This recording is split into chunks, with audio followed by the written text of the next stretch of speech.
un muy buen artículo ahí para Aristegui Noticias, Ayotzinapa, días de furia e indignación. Ernesto, con lo que está ocurriendo, quién ordenó el crimen de Estado, quién lo solapó, y está pues la herida abierta con este debate contra filtraciones, acusaciones. Ernesto, ¿por dónde empezar? Pues sí, mira que Luis, yo creo que empezar manifestando, porque como periodista creo que también se vale, manifestar pues un poco de indignación y compartir la indignación que seguramente deben tener los familiares de estos 43 muchachos, que 8 años después siguen viendo cómo la verdad y la justicia se les diluye en medio de actuaciones fallidas de la autoridad. Cada que parece que nos vamos acercando un poco a la verdad, se vuelve a enredar el caso.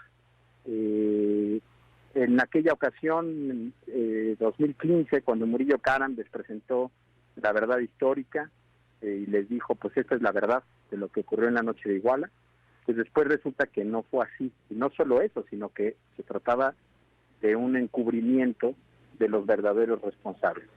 Ahora el subsecretario Alejandro Encinas presenta un nuevo informe el 18 de agosto, un informe muy robusto, desmontando la versión histórica, pero de pronto pareciera, Luis Alberto, que dentro del propio Estado hay quien no está en la misma lógica de Alejandro Encinas, que el viernes lo dijo con todas sus letras, les dijo tengan confianza porque esta investigación llegará a fondo y algún día se sabrá toda la verdad, o se busca llegar a toda la verdad. Y resulta que pareciera que en la Fiscalía no están un poco en la misma lógica.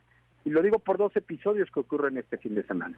Uno lo han reporteado y reportado muy bien nuestros compañeros Pablo Ferri en El País, Abel Barajas en Reforma, Gloria Leticia Díaz en Proceso, y es este desistimiento que hace la Fiscalía General de la República de 21 de las 83 órdenes de aprehensión que ya había logrado la propia Fiscalía, solicitado y logrado, en contra de personajes. De esas 21 destacan 16 que involucraban a militares, además de la del exprocurador Iñaki Blanco, y entre los 16 militares, pues Rafael Hernández, que era el comandante del batallón 41, que es uno de los sitios o uno de los batallones presuntamente involucrados en aquella noche de Iguala. Me parece que esto es muy grave.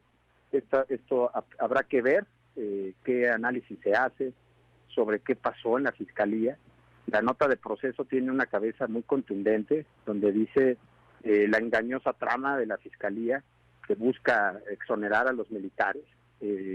Algo pasó en la Fiscalía y no sabemos a ciencia cierta qué.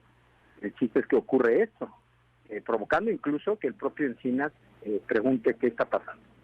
Y luego la filtración, Luis Alberto, que la filtración del informe que presenta Encinas a la Fiscalía, que es filtrado a una periodista, la publicación de este asunto en Reforma suscita un gran debate, suscita mucho insulto y descalificación y violencia lamentable que, como suele ocurrir desgraciadamente en redes sociales, pero también suscita un debate interesante con algunos colegas muy respetables que también cuestionaron la utilidad de esa filtración, la utilidad de publicar algo así y la posible revictimización que se genera cuando se publican los detalles escalofriantes sobre la manera en la que habrían terminado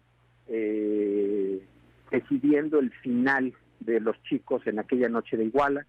Con este asunto, no voy a repetir yo aquí los detalles, pero sí un asunto muy de fondo, que es la posibilidad de que hayan sido exhumados los cuerpos para después llevarlos a un batallón militar para ahí desaparecerlos definitivamente, lo cual es una cuestión gravísima y que está en un documento que entrega la Comisión a la Fiscalía, y que es el tema de fondo. Más allá de si Penilei Ramírez hizo bien o no en publicarlo, que puede ser un debate que podemos dar y que se puede dar de manera seria, pero que no es el debate de fondo.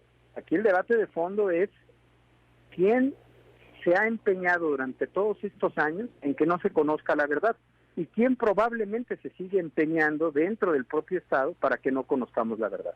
Ahí me parece que ese es el tema de fondo, Luis Alberto, y es uno de los temas que va a estar hoy en el corazón de lo que yo llamo un día de furia e indignación, un día de mucho enojo, un día en el que lamentablemente vamos a ver manifestaciones en Guerrero, en la Ciudad de México marcadamente, manifestaciones seguramente muy fuertes, seguramente con mucha rabia, con mucha indignación, en contra de un Estado que 8 años después ha sido incapaz de darnos una verdad que podamos creer, que nos dé una respuesta real a lo que ocurrió en esa noche, Luis Alberto, en donde desgraciadamente sigue habiendo muchísima oscuridad y sigue habiendo muchísimas interrogantes. Pues desgraciadamente, así como lo dices, Ernesto, muchísimas interrogantes a 8 años y no se ve para cuándo esto termine. Y los invito a leer ahí el artículo en Aristegui Noticias. Está muy interesante esta reflexión amplia que hace Ernesto Núñez. Ernesto, te mando un abrazo, no queríamos dejar de abordar el tema, pero seguiremos en contacto como siempre, querido. Estamos en contacto. Seguimos en contacto, me da mucho gusto platicar contigo siempre, Luis Alberto. Un abrazo. Igualmente, mi querido Ernesto Núñez, escritor y periodista también, sobre lo que está ocurriendo, sobre lo que hemos dicho, cómo se abrió el debate del presidente desde el viernes pasado y cómo es que nos encontramos en este punto de la historia de que no sabemos que sí, que no, y hasta dónde ahora la autoridad también se está diciendo quiere abrir una investigación por la filtración, algo que el presidente mismo había presentado la semana pasada diciendo, a ver, que se dé a conocer, pero después cambiaron de rumbo.